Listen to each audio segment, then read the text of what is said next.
JEE advance தேர்வில் தமிழ்நாடு தொடர்ந்து பின்னடைவை சந்தித்து வரும் நிலையில் மாநிலத்தின் கல்வித்தரம் குறித்து ஆளும் திமுக அரசின் பொறுப்பற்ற தன்மை மீண்டும் வெளிச்சத்துக்கு வந்துள்ளது.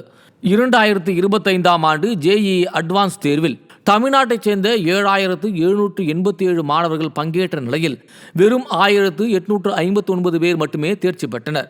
இதன் மொத்த தேர்ச்சி விகிதம் 23.9% என்ற குறைந்த தேர்ச்சி விகிதத்தை காட்டுகிறது. தேசிய சராசரியான 30.1 விடவும் இது பின்தங்கியுள்ளது.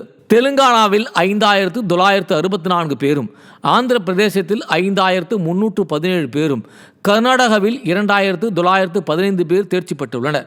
தமிழ்நாடு உயர்கல்வியில் சிறந்ததாக உள்ளதாக முதலமைச்சர் வெற்றி விளம்பரம் செய்து வரும் நிலையில் 1900 மாணவர்கள் கூட ஜேஇஇ அட்வான்ஸ் தேர்வில் வெற்றி பெறாததுதான் சிறந்த கல்வியின் வளர்ச்சியா என்று மக்கள் கேள்வி எழுப்பியுள்ளனர்.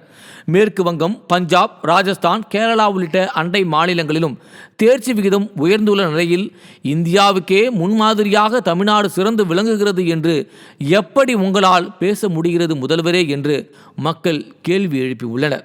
தேர்ச்சி விகிதம் மிகவும் மோசமாக உள்ளதால் ஸ்டாலின் ஆழ்ந்த கும்பகர்ண தூக்கத்தில் உள்ளார். ஆனால் தேர்ச்சி சதவீதம் மட்டும் உயர்ந்திருந்தால் நம்மால் மட்டுமே இது சாத்தியம் என ஸ்டாலின் நிச்சயம் தற்பெருமை பேசியிருப்பார். திமுக ஊப்பிகளும் சமூக வலைதளங்களில் ஸ்டிக்கர்களுடன் புகழ் தேடியிருப்பர்.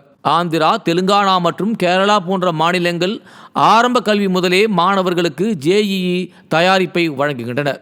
ஆனால் தமிழ்நாட்டில் நான் முதல்வன் திட்டம், இல்லம் தேடி கல்வி என விளம்பரத்திற்காக பல திட்டங்கள் தொடங்கப்பட்டாலும் அவை பெயரளவுக்கு மட்டுமே உள்ளன.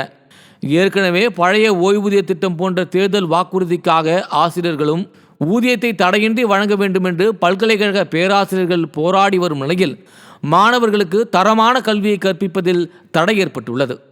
ஆனால் இவை எதுவும் முதலமைச்சருக்கு தெரியாது.